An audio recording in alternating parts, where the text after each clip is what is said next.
ಆತ್ಮೀಯ ವಿದ್ಯಾರ್ಥಿಗಳೇ, ಆನ್ಲೈನ್ ತರಗತಿಗೆ ಸ್ವಾಗತ ಸುಸ್ವಾಗತ.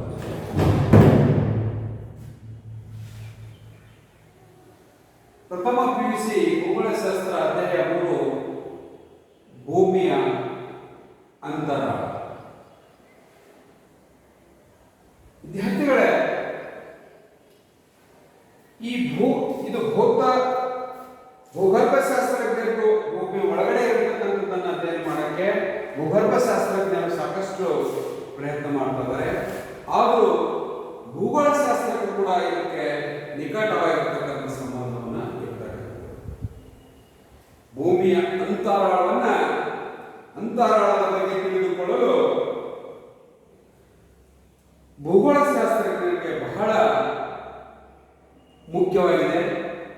ಇದರ ಅಧ್ಯಯನವು ಈ ಭೂಮಿ ಅಂತರಾಳದ ಬಗ್ಗೆ ಭೂಗೋಳಶಾಸ್ತ್ರಜ್ಞರಿಗೆ ಅತ್ಯಂತ ಮುಖ್ಯವಾಗಿರ್ತಕ್ಕಂಥದ್ದು. ಇದರ ಅಧ್ಯಯನ ಭೂಮಿಯಲ್ಲಿನ ಘನ, ದ್ರವ ಮತ್ತು ಅನಿಲ, ವಸ್ತುಗಳನ್ನು ತಿಳಿಯಲು ಇದು ಸಹಾಯಕವಾಗಿರತಕ್ಕಂಥದ್ದು. ಇದರ ಬಗ್ಗೆ ಪ್ರತ್ಯಕ್ಷವಾಗಿ ಅರ್ಥ ಮಾಡಿಕೊಳ್ಳಲು ಮಾನವನಿಂದ ಸಾಧ್ಯವಿಲ್ಲವಾದರೂ ಪರೋಕ್ಷ ನಿದರ್ಶನಗಳಿಂದ ತಿಳಿದುಕೊಳ್ಳಲು ಪ್ರಯತ್ನಿಸಿದ್ದಾನೆ. ಇದರ ರಹಸ್ಯ ತಿಳಿಯಲು ಹಲವಾರು ವರ್ಷಗಳಿಂದ ಸಾಧ್ಯವಾಗಿಲ್ಲ. ಇಂದು ವಿಜ್ಞಾನ ಮತ್ತು ತಂತ್ರಜ್ಞಾನ ಆಧುನಿಕ ಸಂಶೋಧನೆಗಳ ಅಭಿವೃದ್ಧಿ ಹೊಂದಿದಂತೆ ಭೂ ಅಂತರಾಳದ ಬಗ್ಗೆ ತಿಳಿದುಕೊಳ್ಳಲು ಮಾನವ ಕಳೆದ ಕೆಲವು ವರ್ಷಗಳಿಂದ ಸಾಧ್ಯವಾಗಿರತಕ್ಕಂಥ ಭೂಮಿ ಅಂತರಾಳದ ಬಗ್ಗೆ ತಿಳಿದುಕೊಳ್ಳಲು ಸಹಾಯಕವಾಗಿರ್ತಕ್ಕಂಥ ಪ್ರತ್ಯಕ್ಷ ಮತ್ತು ಪರೋಕ್ಷವಾಗಿರ್ತಕ್ಕಂಥ ಅಂಶಗಳೇನೆಂದರೆ, ಬಹುಶಃ ಭೂಮಿಯ ಒಳಗಿನ ಶಾಖ ಮತ್ತು ಒತ್ತಡ.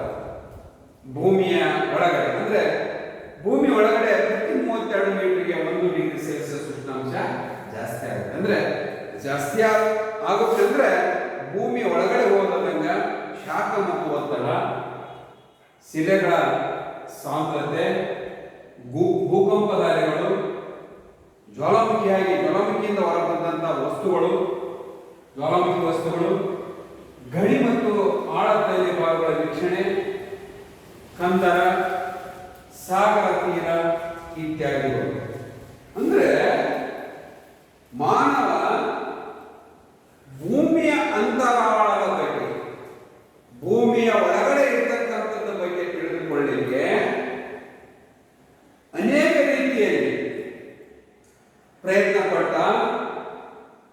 ಅದು ಇದರ ಒಂದು ಅಧ್ಯಯನ ಘನ ಮತ್ತು ದ್ರವ ಅನಿಲ ವಸ್ತುಗಳನ್ನು ತಿಳಿಯಲು ಒಂದು ಸಹಾಯಕವಾಗಿರ್ತಕ್ಕಂಥದ್ದು. ಬಹುಶಃ ಭೂಮಿ ಅಂತರಾಳವನ್ನು ತಿಳಿದುಕೊಳ್ಳಲು ಮಾನವ ಕಳೆದ ಕೆಲ ವರ್ಷಗಳಿಂದ ಸಾಧ್ಯವಾಗಿದೆ.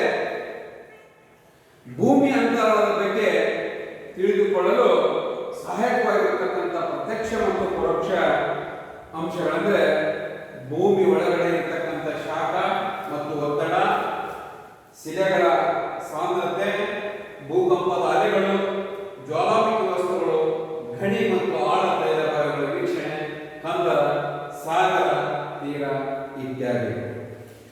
ಅಂದ್ರೆ ಇದುವರೆಗೆ ಮಾನವನು ತೋಡಿರ್ತಕ್ಕಂಥ ಗಡಿಗಳು, ಮಾನವನಿಂದ ತೋಡಿರ್ತಕ್ಕಂಥ ಗಡಿಗಳು, ಬಾವಿಗಳು ಹಾಗೂ ಸುರಂಗಗಳು ನೋಡಿಕೊಂಡಾಗ 1789ರಲ್ಲಿ ರಷ್ಯಾದ ಕೋಲಾಪರೆಯ ದ್ವೀಪದ ಮರನ್ಸ್ಕ ಸಮೀಪ ವೈಜ್ಞಾನಿಕವಾಗಿ ಸಂಶೋಧನೆ ಆಳಪದದ ಯೋಜನೆಯನ್ನು ಭೂಮಿಯ ಮೇಲೆ ಕೃತಕವಾಗಿ ಪಡೆದಿರತಕ್ಕಂಥ ಆಳಭಾವಿಯಾಗಿರ್ತಕ್ಕಂಥದ್ದು ಸುಮಾರು 12,262 ಮೀಟರ್.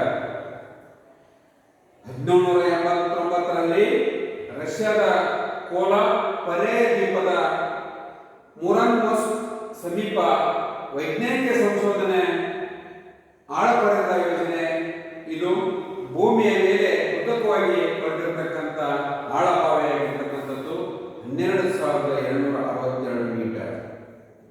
ಇನ್ನು ಆಫ್ರಿಕಾದ ಚಿನ್ನದ ಗಣಿಯಾಗಿರ್ತಕ್ಕಂಥ ಟೌನ್ ಟೋನಾ ಗಣಿ, ಟೌನ್ ಟೋನಾ ಗಣಿ ಆಫ್ರಿಕಾ ರಾಷ್ಟ್ರದಲ್ಲಿರ್ತಕ್ಕಂಥದ್ದು.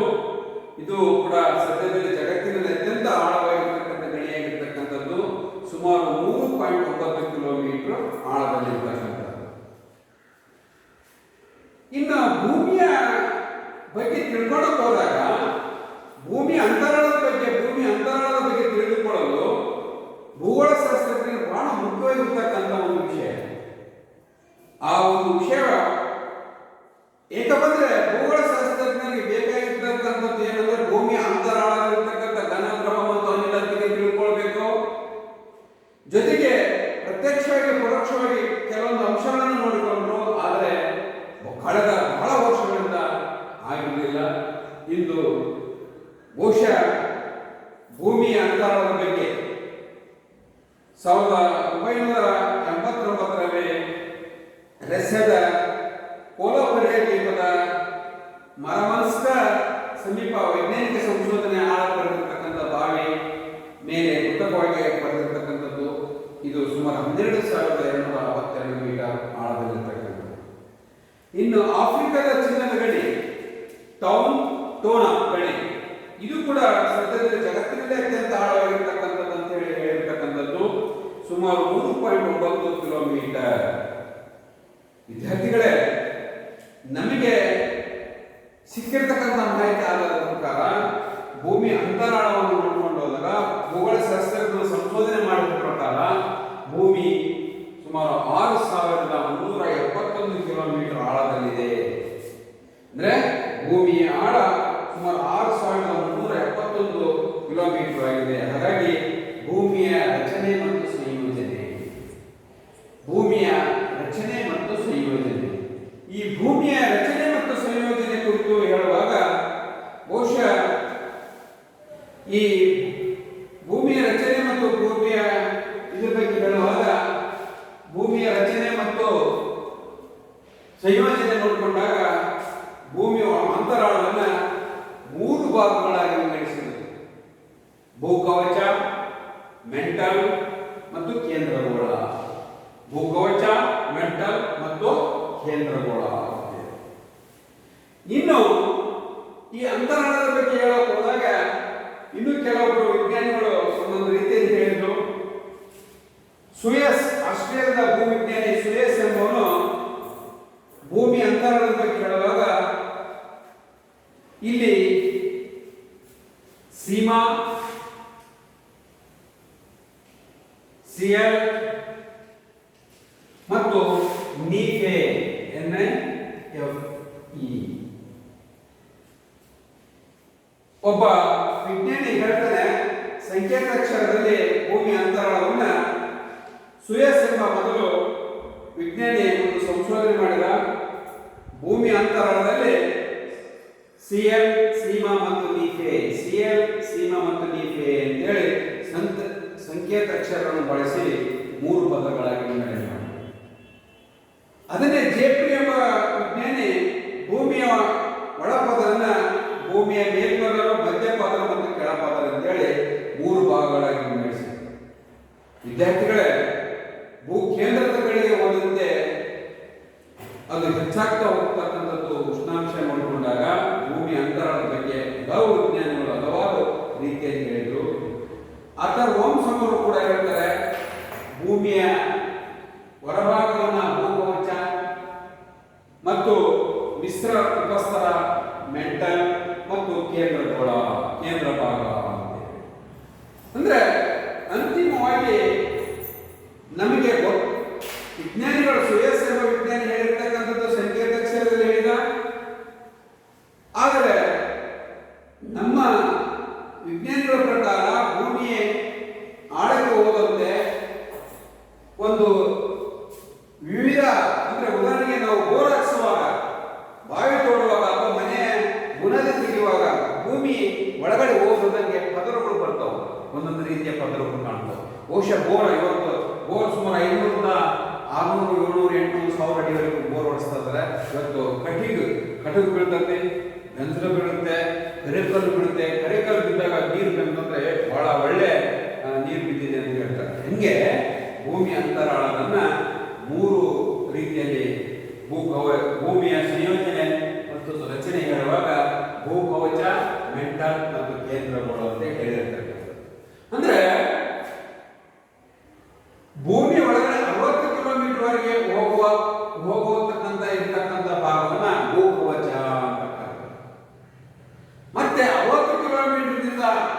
2900 ಕಿಲೋಮೀಟರ್ ಆಗಿರತಕ್ಕಂಥ ಭಾಗವನ್ನ ಮಿಶ್ರಗೋಳ ಅಥವಾ ಮೆಂಟಲ್ ಅಂತ ಕರೆಯೋದು. ಮೆಂಟಲ್ ಅಂದ್ರೆ ಮಿಶ್ರಗೋಳ ಅಂದ್ರೆ ಮೆಂಟಲ್ ಅಂದ್ರೆ ಮೆತ್ತಗಾಗಿರ್ತಕ್ಕಂಥದ್ದು. ಯಾಕೆ ಮೆತ್ತಗಿದೆ? ಭೂಮಿ ಅಂತರಾಳದಲ್ಲಿ ಭೂಮಿ ಒಳಗಡೆ ಹೋಗೋದಂಗೆ ಪ್ರತಿ 32 ಮೀಟರ್ಗೆ 1 ಡಿಗ್ರಿ ಸೆಲ್ಸಿಯಸ್ ಉಷ್ಣಾಂಶ ಜಾಸ್ತಿ ಆಗ್ತಾ ಹೋಗುತ್ತೆ. ಹಾಗಾಗಿ ಇಲ್ಲಿ 60 ಕಿಲೋಮೀಟರ್ ಮತ್ತು 60 ಕಿಲೋಮೀಟರ್ಗೆ 60 ಕಿಲೋಮೀಟರ್ ಒಳಗಡೆ ಇರ್ತಕ್ಕಂಥ ಭಾಗ ಮತ್ತೊಂದು ರೀತಿಯಲ್ಲಿ ಇರ್ತಕ್ಕಂಥದ್ದು. ಅದನ್ನ ಯೋಗಸ್ನೇಹದ ವಿಜ್ಞಾನಿ 1909ರಲ್ಲಿ ಮೊರಾವಿಜಿಕ್ ಎಂಬುವನು ಕಂಡುಹಿಡಿದ. ಹಾಗಾಗಿ ಅದನ್ನ 60 ಕಿಲೋಮೀಟರ್ಗೆ ಇರ್ತಕ್ಕಂಥದ್ದು ಭೂಕವಚ ಮೇಲ್ಭಾಗ ಅಂದ್ರೆ ಭೂಕವಚ ಅನ್ನೋದು ಸೀಮಾ ವಲಯ ಅಂತ ಕರೆದ. ಮೊರಾವಿಜಿಕ್ ಸೀಮಾ ವಲಯ ಅಂತ ಕರೆದ. ನಂತರ 60 ಕಿಲೋಮೀಟರ್ ಭೂಮಿ ಒಳಗಡೆ ಹೋಗೋದಂಗೆ 2900 ಕಿಲೋಮೀಟರ್ ಒಳಗೆ ಇರ್ತಕ್ಕಂಥದ್ದನ್ನ ಗುಡನ್ಬರ್ಗ್ನಲ್ಲಿ ಒಂದು ಪ್ರಯೋಗಾಲಯದಲ್ಲಿ ಒಂದು ಇದನ್ನು ಮಾಡಿದ್ರು. ಅದನ್ನ 1954ರಲ್ಲಿ ಗೋಲ್ಡನ್ ಎಂಬ ವಿಜ್ಞಾನಿ ಸ್ವೀಡನಿನ ಗುಟನ್ಬರ್ಗ್ನಲ್ಲಿ ಒಂದು ಹೇಳಿದ. ಭೂಮಿ ಅಂತರಾಳ 60 ಕಿಲೋಮೀಟರ್ 2900 ಕಿಲೋಮೀಟರ್ ಒಳಗೆ ಇರ್ತಕ್ಕಂಥದ್ದು ಒಂದು ರೀತಿ ಇದೆ, ಮತ್ತೆ 2900 ಕೆಳಗಡೆ ಇರ್ತಕ್ಕಂಥದ್ದು ಒಂದು ರೀತಿ ಪದರ ಇದೆ. ಅದನ್ನ ಗುಟನ್ಬರ್ಗ್ ಸೀಮಾ ವಲಯ ಅಂತ ಕರೀತಾರೆ. ನಂತರ 1936ರಲ್ಲಿ ಈ ಕೇಂದ್ರಗೋಳವನ್ನ 1936ರಲ್ಲಿ ಕೇಂದ್ರಗೋಳವನ್ನ ಡೆನ್ಮಾರ್ಕಿನ ಮಹಿಳಾ ವಿಜ್ಞಾನಿಯಾಗಿರ್ತಕ್ಕಂಥ ಲೈಮನ್ ಎಂಬುವಳು ಹೇಳ್ತಾಳೆ. ಲೈಮನ್ ಹೇಳ್ತಾಳೆ ಕೇಂದ್ರಗೋಳದ ಭಾಗವನ್ನ ಬೇರೆ ಹೊರ ಕೇಂದ್ರಗೋಳ ಮತ್ತು ಹೊರ ಕೇಂದ್ರಗೋಳ ಅಂತ ಹೇಳ್ತಾರೆ. ಅಂದ್ರೆ ಈ ಕೇಂದ್ರಗೋಳ ಭೂಮಿಯ ಅಂದ್ರೆ 2900 ಕಿಲೋಮೀಟರ್ನಿಂದ 5150 ಕಿಲೋಮೀಟರ್ ವರೆಗೆ ಇರ್ತಕ್ಕಂಥದ್ದಕ್ಕೂ ಮತ್ತೆ 5150 ಕಿಲೋಮೀಟರ್ನಿಂದ 6371 ಕಿಲೋಮೀಟರ್ಗೂ ಭಾಗ ಮಾಡಿದ್ರು.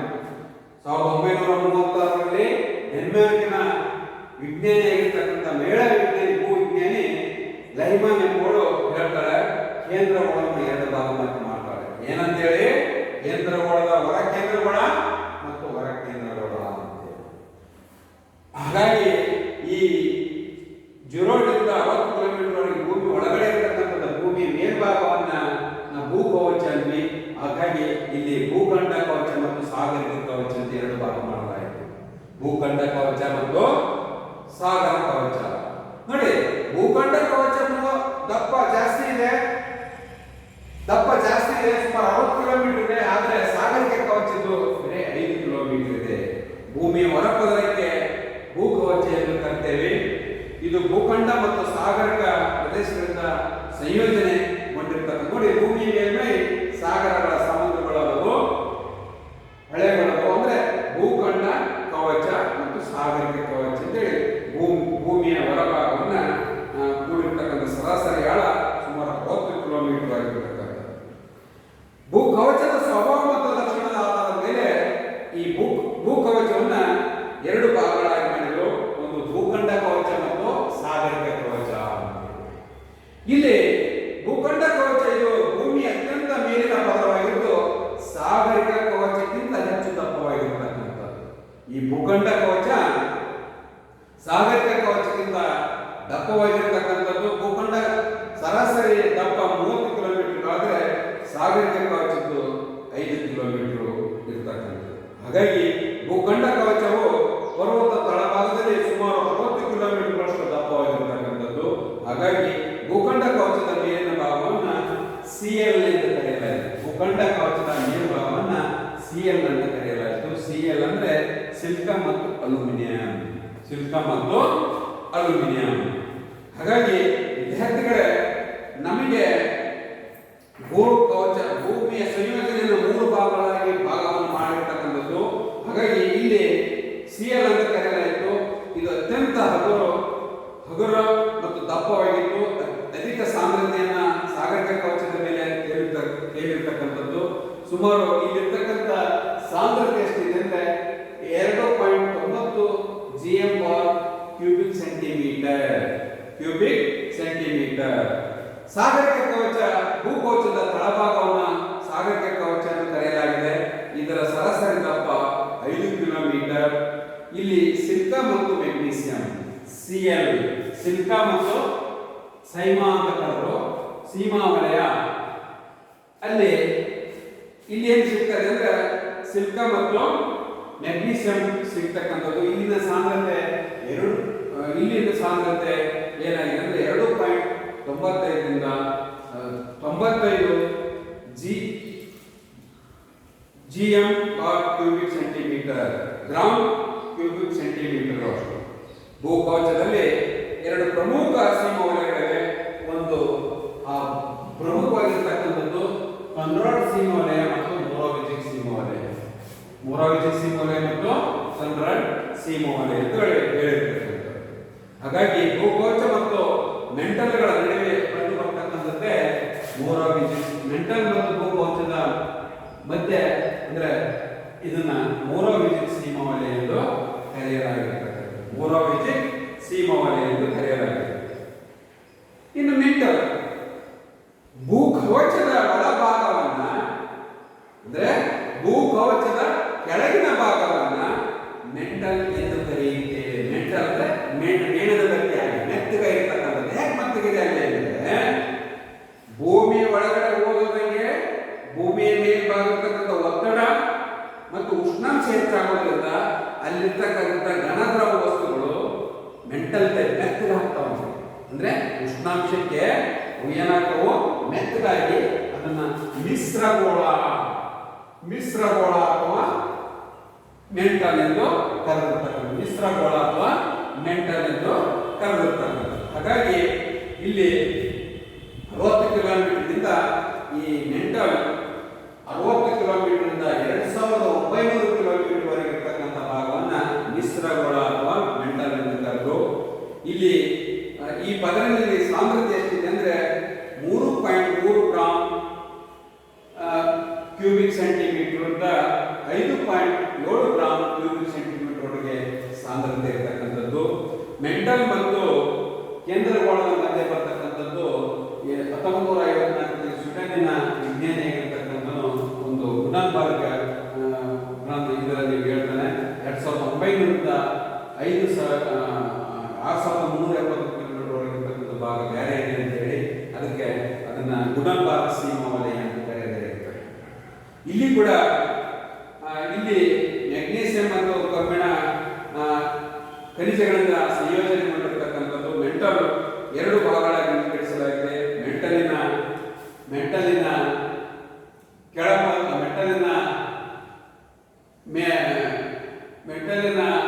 ಮೇಲ್ಪದವು ಮತ್ತು ಮೆಂಟಲಿನ ಕೆಳಪದವು ಅಂತ ಹೇಳಿ, ಇಲ್ಲಿ ಮೆಂಟಲಿನ ಮೇಲ್ಪದವನ್ನ ಎಸ್ನೋಸ್ಪಿಯರ್ ಅಂತ ಕರಿತೇವೆ, ಮೆಂಟಲಿನ ಕೆಳಪದವನ್ನ ಮೆಸೋಸ್ಪಿಯರ್ ಅಂತ ಕರಿತೇವೆ. ಗುಡನ್ಬರ್ಗ್ ಸೀಮಾ ವಲಯ ಮೆಂಟಲ್ ಮತ್ತು ಕೇಂದ್ರಗೋಳದ ನಡುವೆ ಕಂಡು ಬರ್ತಕ್ಕಂಥದ್ದು. ವಿದ್ಯಾರ್ಥಿಗಳೇ, ಇಲ್ಲಿ ಕೊನೆಯದಾಗಿರ್ತಕ್ಕಂಥದ್ದು ಕೇಂದ್ರಗೋಳ. ಈ ಕೇಂದ್ರಗೋಳನ್ನ ಡೆನ್ಮಾರ್ಕಿನ ಮಹಿಳಾ ಭೂವಿಜ್ಞಾನಿ 1936ರಲ್ಲಿ ಈ ಕೇಂದ್ರಗೋಳವನ್ನು ಎರಡು ಭಾಗವಾಗಿ ಮಾಡಿದ್ದು. 5150 ಕಿಲೋಮೀಟರ್ ಮೇಲೆ ಇರತಕ್ಕಂಥದ್ದು ಹೊರ ಕೇಂದ್ರಗೋಳ ಮತ್ತು 5150 ಕಿಲೋಮೀಟರ್ನಿಂದ 6371 ಕಿಲೋಮೀಟರ್ ಇರತಕ್ಕಂಥದ್ದನ್ನ ಒಳ ಕೇಂದ್ರಗೋಳ. ಇಲ್ಲಿ ಸಿಗ್ತಕ್ಕಂಥದ್ದು ಇದು ಭೂಮಿಯ ಅತ್ಯಂತ ಕೆಳಪದರವಾಗಿದ್ದು ಭೂಮಿಯ ಮೇಲಿಂದ 6371 ಕಿಲೋಮೀಟರ್ ಆಳದವರೆಗೆ ಕಂಡು ಬರ್ತಕ್ಕಂಥದ್ದು. ಇಲ್ಲಿ ಸಿಗ್ತಕ್ಕಂಥದ್ದು ನಿಕಲ್ ಮತ್ತು ಕಬ್ಬಿಣ ವಸ್ತುಗಳು ಪ್ರಧಾನವಾಗಿರ್ತಕ್ಕಂಥದ್ದು. ಅದಕ್ಕೆ ನೀಫೆ ಅಂತ ಕರೀತಾರೆ. ನೀಫೆ ಇದಕ್ಕೆ ನೀಫೆ ಅಂತೇಳಿ ಕರೆದಿರ್ತಕ್ಕಂಥದ್ದು. ಹಾಗಾಗಿ ನೀಫೆ ಅಂದ್ರೆ ಕಬ್ಬಿಣ ಮತ್ತು ಇಲ್ಲಿ ಜಾಸ್ತಿ ಪ್ರಧಾನ ನಿಕಲ್ ಮತ್ತು ಕಬ್ಬಿಣ ವಸ್ತುಗಳು ಪ್ರಧಾನವಾಗಿರ್ತಕ್ಕಂಥದ್ದು. ಇಲ್ಲಿ ಕೂಡ ಸಾಂದ್ರತೆ ಎಷ್ಟಿದೆ ಅಂದ್ರೆ 5.5 ಗ್ರಾಮ್ ಕ್ಯೂಬಿಕ್ ಸೆಂಟಿಮೀಟರ್ನಿಂದ ಬಹುಶಃ ಇಲ್ಲಿ ಬಹಳ ಆಳಕ್ಕೆ ಹೋಗುವವರೆಗೆ 11 ಗ್ರಾಮ್ ಕ್ಯೂಬಿಕ್ ಸೆಂಟಿಮೀಟರ್ ವರೆಗೆ ಸಾಂದ್ರತೆ ಕಂಡು ಬರ್ತಕ್ಕಂಥದ್ದು. ಕೇಂದ್ರಗೋಳವನ್ನ ಬಹುಶಃ 1936ರಲ್ಲಿ ಡೆನ್ಮಾರ್ಕಿನ ಮಹಿಳಾ ಭೂವಿಜ್ಞಾನಿ ಲೈಮಾನಿಗೋಳು ಕೇಂದ್ರಗೋಳವನ್ನು ಎರಡು ಭಾಗ ಮಾಡಿರ್ತಕ್ಕಂಥದ್ದು. ವಿದ್ಯಾರ್ಥಿಗಳೇ,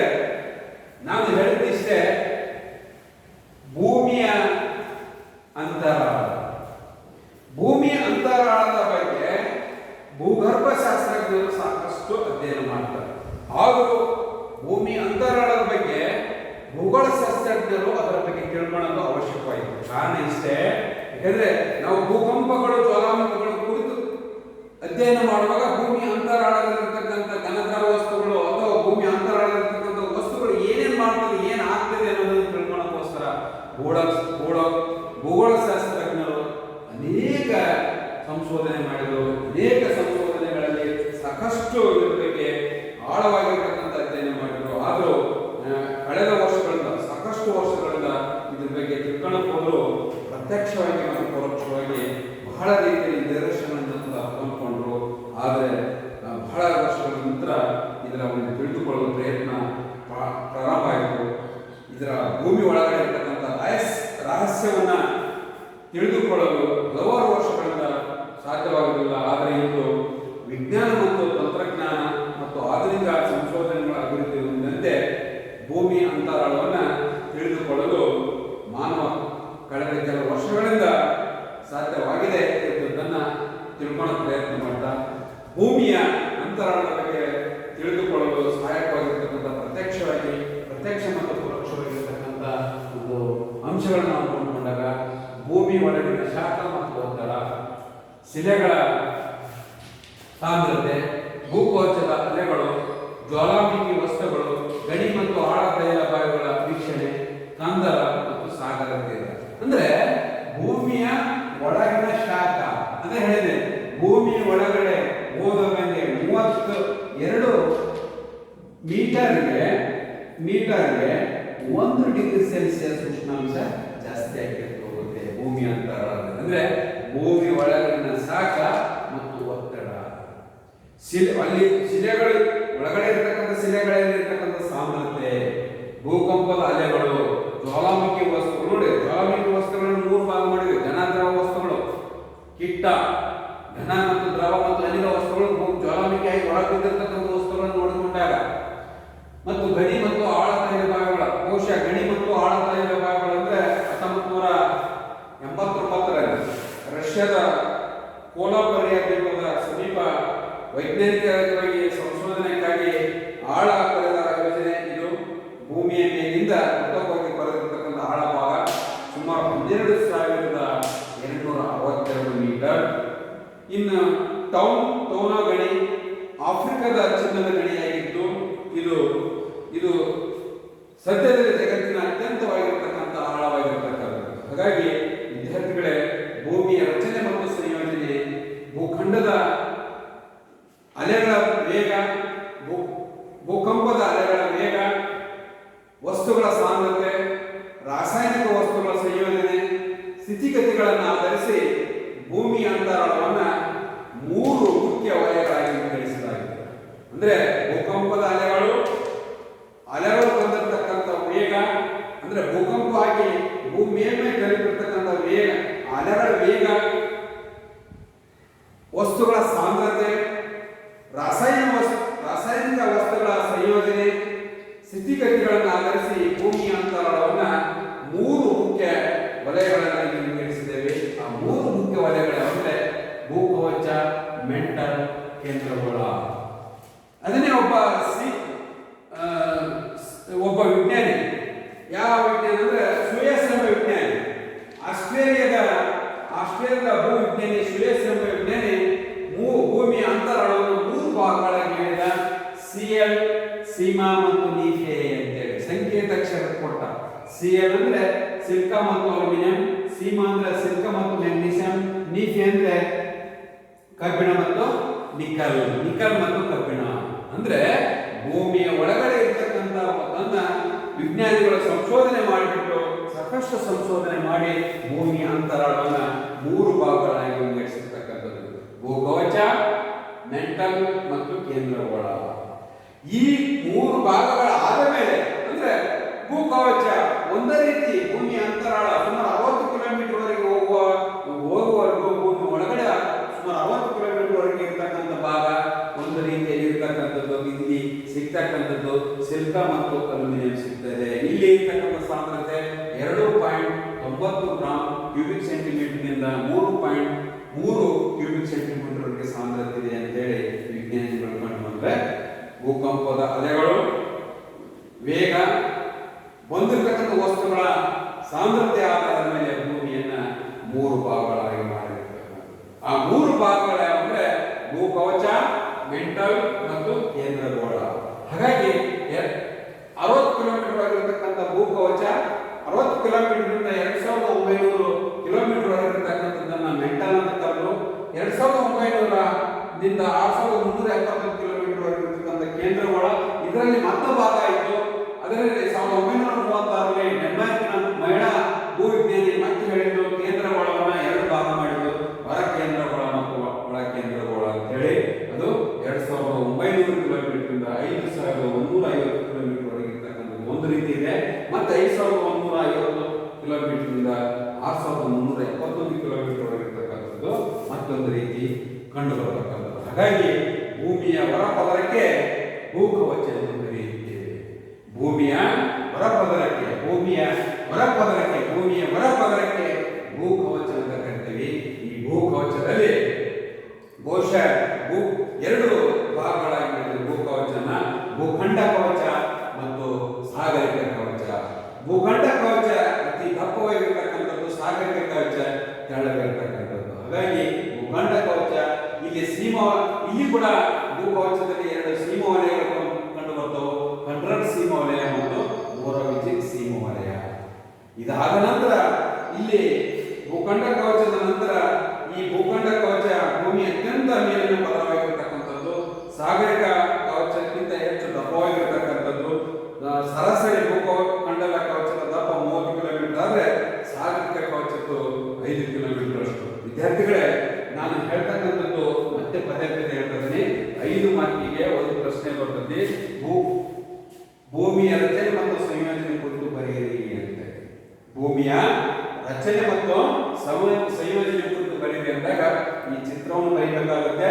ಈ ಚಿತ್ರ ಬರೆದು ವಿವರಣೆ ಬರೀಬೇಕಾಗುತ್ತೆ. ಹಾಗಾಗಿ ವಿವರಣೆಯನ್ನ ಸರಿಯಾಗಿ ಕೇಳಿಕೊಂಡು ಸರಿಯಾಗಿ ಬರೀಬೇಕಾಗುತ್ತೆ. ಯಾಕಂದ್ರೆ 60 ಕಿಲೋಮೀಟರ್ ಆಗಿರ್ತಕ್ಕಂಥದ್ದನ್ನೇ ಭೂಕವಚ ಅಂತ ಕರೀತಾರೆ. 60 ಕಿಲೋಮೀಟರ್ ಆಗಿರ್ತಕ್ಕಂಥದ್ದು. ಹಾಗಾಗಿ ಇಲ್ಲಿವರೆಗೆ ಈ ಭೂಮಿಯ ರಚನೆ ಮತ್ತು ಸಂಯೋಜನೆ, ಈ ಭೂಮಿಯ ರಚನೆ ನೋಡಿಕೊಂಡು 3 ರಚನೆ ಮಾಡಿದ್ರು. ಭೂಮಿಯ ಅಂತರಾಳವನ್ನ ಭೂಕವಚ, ಮೆಂಟಲ್ ಮತ್ತು ಕೇಂದ್ರಗೋಳ. ನೋಡಿ 60 ಕಿಲೋಮೀಟರ್ ವರೆಗಿರ್ತಕ್ಕಂಥ ವಲಯನ್ನ ಮೊರವಿಜಿಕ್ ಸೀಮಾ ವಲಯ ಅಂತ ಕರೀತೀವಿ. 2900 ಕಿಲೋಮೀಟರ್ ಗುಂಡನ್ಬರ್ಗ್ ಸೀಮಾ ವಲಯ ಅಂತ ಕರೀತೀವಿ. ಇನ್ನು 5150 ಕಿಲೋಮೀಟರ್ ಕೇಂದ್ರಗೋಳ, ಮೇಲಿನ ಮತ್ತು ಕೆಳ ಹೊರ ಕೇಂದ್ರಗೋಳ ಮತ್ತು ಒಳ ಕೇಂದ್ರಗೋಳ ಅಂತ ಕರೀತೀವಿ. ಇಲ್ಲಿ ವಿಜ್ಞಾನಿಗಳು ಅನೇಕ ರೀತಿಯಲ್ಲಿ ಭೂಮಿಯ ಅಧ್ಯಯನ ಮಾಡಿ ಸಂಶೋಧನೆ ಮಾಡಿ ಇವತ್ತು ಆಧುನಿಕತೆ ಮತ್ತು ತಂತ್ರಜ್ಞಾನ ಮಾಹಿತಿಯಿಂದ ಭೂಮಿ ಅಂತರಾಳದ ಬಗ್ಗೆ, ಭೂಮಿಯ ಒಳಗಡೆ ಇರತಕ್ಕಂಥದ್ರ ಬಗ್ಗೆ ತಿಳ್ಕೊಂಡು ಹೋದಾಗ ಭೂಮಿಯ ಅಂತರಾಳ 6371 ಕಿಲೋಮೀಟರ್ ವರೆಗೆ ಇರಬಹುದು ಅನ್ನೋದನ್ನ ಇವತ್ತು ಖಚಿತಪಡಿರತಕ್ಕಂಥದ್ದು. ಇವತ್ತಿಗೆ ಭೂಮಿಯ ಅಂತರಾಳದ ಬಗ್ಗೆ ತಿಳ್ಕೊಂಡ್ವಿ. ಭೂಮಿಯ ರಚನೆ ಮತ್ತು ಸಂಯೋಜನೆ ಬಗ್ಗೆ ತಿಳ್ಕೊಂಡ್ವಿ. ಮುಂದಿನ ತರಗತಿಯಲ್ಲಿ ಭೂಕಂಪಗಳು ಮತ್ತು ಜ್ವಾಲಾಮುಖಿ ಕುರಿತು ಅಧ್ಯಯನ ಮಾಡೋಣ. ಇವತ್ತಿಗೆ ಇಂದಿನ ಈ ತರಗತಿಯನ್ನು ಇಲ್ಲಿಗೆ ನಿಲ್ಲಿಸ್ತಾ ಇದ್ದೀನಿ. ಎಲ್ಲರಿಗೂ ಶುಭವಾಗಲಿ. ಜೈ ಹಿಂದ್, ಜೈ ಕರ್ನಾಟಕ.